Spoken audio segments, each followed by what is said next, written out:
ठाकरे हे मराठवाड्या दौऱ्यावर जाणार आहेत, परंतु त्याचा मराठवाड्यातील शेतकऱ्यांबद्दल खरंच कळवळा आहे का, हा देखील प्रश्न पडतो।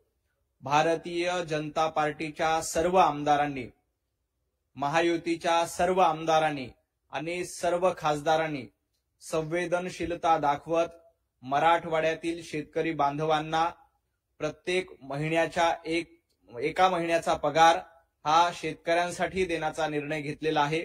भारतीय जनता पार्टीचे प्रदेशाध्यक्ष रवींद्र चव्हाणजी यांनी आपल्या सर्व आमदारांशी चर्चा करून, भारतीय जनता पार्टीच्या महाराष्ट्रातील सर्व खासदारांशी चर्चा करून त्यांचा एक महिन्याचा मानधन, एक महिन्याचा पगार हा मुख्यमंत्री सहाय्यता निधीच्या माध्यमातून मराठवाड्यातील ओला दुष्काळग्रस्त शेतकऱ्यांना देण्याचा स्तुत्य निर्णय घेतलेला आहे। आणि त्यानंतर आज महायुतीच्या सर्व आमदारांनी, महायुतीच्या सर्व खासदारांनी त्यांचं एक महिन्याचं मानधन हे मुख्यमंत्री सहाय्यता निधीच्या माध्यमातून ओला दुष्काळग्रस्त शेतकऱ्यांना देण्याचा अतिशय स्तुत्य निर्णय घेतलाय। खरं तर महाविकास आघाडीचे एकही नेते शेतकऱ्यांच्या बांधावर नाहीत। महाविकास आघाडीचे नेते शेतकऱ्यांचे अश्रू पुसत नाहीत, तर फक्त राजकारण करतायत। महाविकास आघाडीचे नेते अशा पद्धतीनं राजकारणात मग्न असताना महायुतीचे सर्व नेते हे बांधावर आहेत, शेतकऱ्यांना मदत करतायत, आपलं एक महिन्याचं मानधन देतायत। एवढंच नाही तर शेतकऱ्यांच्या खांद्याला खांदा लावून उभं राहण्याचं काम महायुतीच्या नेत्यांकडनं केलं जातंय।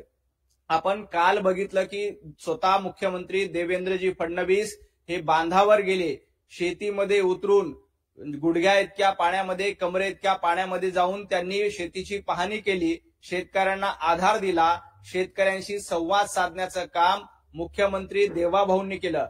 एवढंच नाही तर उद्धवजी ठाकरे यांच्या दौऱ्याकडे बघितल्यावर आपल्याला लक्षात येईल, उद्धवजी ठाकरे हे ब्रेकफास्ट मातोश्रीमध्ये करणार आहेत आणि 3 तासाचा दौरा करून पुन्हा लंच करण्यासाठी मातोश्रीला येणार आहे। मोजून 3 तासाचा उद्धव ठाकरेंचा दौरा आहे, म्हणजे सकाळी 11 वाजता ब्रेकफास्ट करून उद्धवजी ठाकरे मातोश्रीमधून निघतील आणि दुपारी 2:30 वाजता लंच करण्यासाठी उद्धवजी पुन्हा एकदा मातोश्रीत येतील। या 3 तासाच्या दौऱ्यामध्ये उद्धवजी ठाकरे काय फार्स करणार आहेत? शेतकऱ्यांच्या बांधावर जाण्याचं नाटक उद्धव ठाकरे तुम्ही करतायत। ही नौटंकी शेतकरी बघतोय। तुम्ही सकाळी नाश्ता करून घरातून निघणार आणि दुपारी जेवण करायला पुन्हा मातोश्रीवर येणार, हा तुमचा कसला दौरा? मोजून 3 तासाच्या दौऱ्यामध्ये शेतकऱ्यांचं दुःख तुम्हाला कळणार आहे का? तुम्ही कार्पेट टाकून दौरा करणार आहेत का? गेल्या वेळी मुख्यमंत्री असताना ज्या पद्धतीनं रेड कार्पेट टाकून ओल्या दुष्काळाची पाहणी तुम्ही केली होती, आताही रेड कार्पेट टाकून ओल्या दुष्काळाची पाहणी तुम्ही करणार आहात का? हा माझा त्यांना सवाल आहे।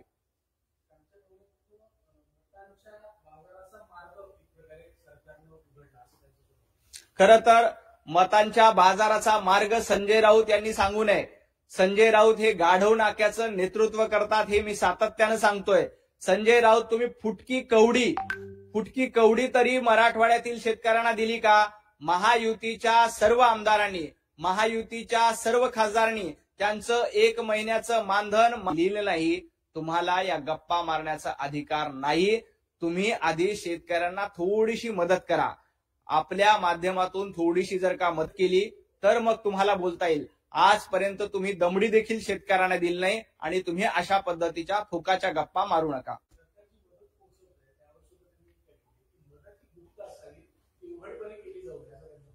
खरं तर गुप्त काय असतं, संजय राऊत यांचं काय काय गुप्त आहे, अलिबागच्या बंगल्यावर ते काय काय गुप्तपणे करतात आणि करोडो रुपयाचा घोटाळा करून गुप्तपणे किती निधी लाटलाय हे संजय राऊत महाराष्ट्राला माहित आहे।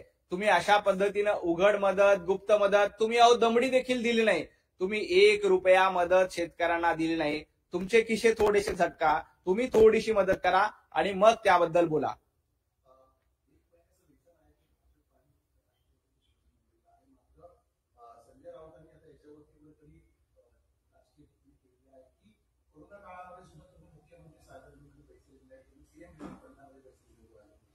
खरं तर आम्ही पीएम रिलीफ फंडामध्ये मदत दिली, आता लोक मुख्यमंत्री सहाय्यता निधीमध्ये मदत करतायत. संजय राऊत तुम्हाला पाहिजे तिथं मदत करा. तुम्हाला मुख्यमंत्री फंडात मदत करायची नाही ना, तुम्ही किमान शेतकऱ्यांच्या बांधावर जाऊन शेतकऱ्यांच्या खिशात 2 रुपये द्या, शेतकऱ्यांना थोडासा आधार द्या. तुम्ही शेतकऱ्यांना कवडीही देणार नाही. साधा बिस्किटचा पुडा संजय राऊत तुमच्या शिवसेनेने दिला नाही. अर्धा किलो पीठ तुमच्या शिवसेनेनं तिथं दिलेलं नाही. तुम्ही काय लोकांना सांगतात, आम्ही कोविडच्या काळामध्ये देखील लोकांच्या खांद्याला खांदा लावून उभं राहिलो. कोविडच्या काळात आम्ही शेतकऱ्यांना सढळ हाताने मदत करतो. देवेंद्र फडणवीस यांनी कुठलीही निकष न लावता, कुठलाही आट न स्पष्ट सूचना दिलेल्या आहेत की बांधावर पाहणी करायची गरज नाही. ड्रोनच्या माध्यमातून मोबाईलमध्ये फोटो आला तरीही तो पंचनामा गृहीत धरतोय आणि शेतकऱ्यांना मदत करतोय. आम्ही शेतकऱ्यांच्या बांधावर जातो, आम्ही शेतकऱ्यांना आधार देतोय, आम्ही शेतकऱ्यांना मदत करतोय. तुम्ही फुटकी कवडी देखील दिली नाही, तुम्ही साधी दमडी देखील दिली नाही. तुम्हाला याबद्दल बोलण्याचा अधिकार नाही. निवडणुकीच्या काळात जनतेनं भारतीय जनता पार्टीला आशीर्वाद दिले. निवडणुकीच्या काळात लेना बँक करणारे तुम्ही आहात.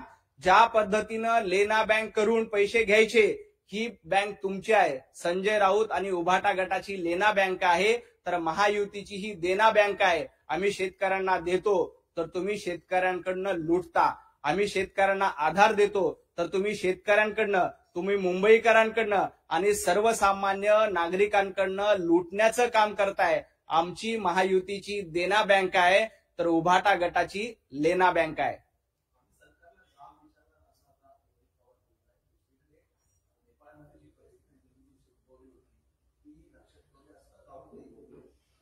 खरं तर रोहित पवार यांनी सरकारला जाब विचारण्याच्या आधी आपले आजोबा आदरणीय शरद पवार साहेब यांना जाब विचारला पाहिजे. शरद पवार साहेब, आपल्या हयातीमध्ये 10 वर्ष सक्षमपणे कृषी मंत्रीपद तुमच्याकडे होतं, परंतु ते कृषी मंत्रीपद असताना, तुम्ही कृषी मंत्री असताना काय केलं, कशा पद्धतीनं कृषी मंत्री असताना महाराष्ट्रातील शेतकऱ्यांची वाट लागवण्याचं काम पवार साहेब तुम्ही केलं होतं. महाराष्ट्रातील शेतकऱ्यांनी सर्वाधिक आत्महत्या रोहित पवारजी आपले आजोबा कृषी मंत्री असताना झाल्या होत्या. त्यामुळं सरकारला जाब विचारण्याऐवजी आदरणीय पवार साहेब सिल्वर ओकवर राहतात. तुम्ही जरा सिल्वर ओकवर जा आणि पवार साहेबांना जाब विचारा की महाराष्ट्रातील शेतकऱ्यांची ही अवस्था कुणामुळे आहे.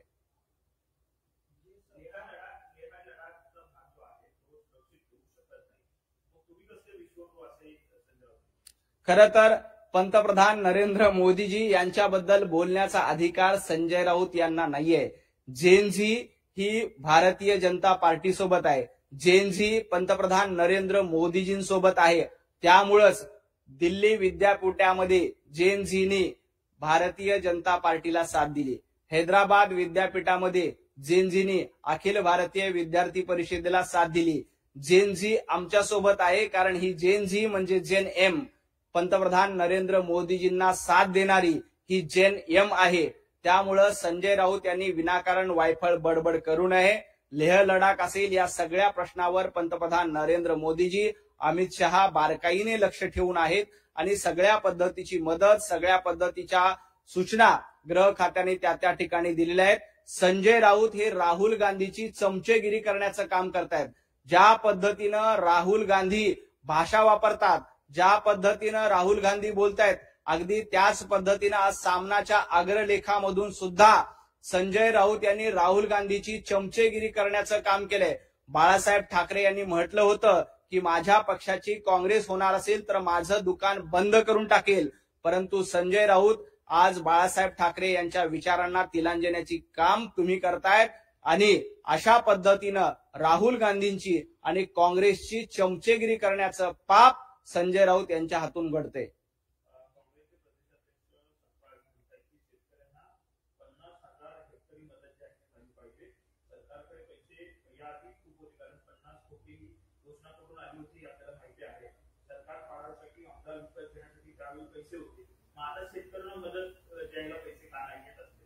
हर्षवर्धनजी, तुमच्या आमदारांना आधी सूचना द्या आणि 1 महिन्याचं मानधन हे शेतकऱ्यांना द्यावं, याबद्दल हर्षवर्धनजींनी काँग्रेसच्या आमदारांना सांगावं. सरकार हे शेतकऱ्यांसोबत आहे. पहिल्या टप्प्यामध्ये 2,500 कोटी रुपये आम्ही तातडीनं दिले. इथून पुढे देखील केंद्र सरकार असेल, राज्य सरकार असेल, शेतकऱ्यांना अशाच पद्धतीनं मदत करेल. दिवाळीपूर्वी शेतकऱ्यांच्या खात्यावर पैसे गेलेले असतील. शेतकऱ्यांची दिवाळी गोड करण्यासाठी इथलं सरकार समर्थ आहे आणि अतिशय सक्षमपणे इथलं सरकार दिवाळीपूर्वी शेतकऱ्यांना मदत करणार आहे. हर्षवर्धन सपकाळ यांना माझी विनंती आहे की त्यांनी सरकारवर टीका करून राजकारण करण्यापेक्षा आपल्या काँग्रेस पक्षातील सर्व आमदारांना, महाविकास आघाडीच्या खासदारांना सूचना द्याव्यात की त्यांनी किमान आपलं 1 महिन्याचं मानधन हे मराठवाड्यातील ओला दुष्काळग्रस्त शेतकऱ्यांना द्यावं. खूप खूप धन्यवाद.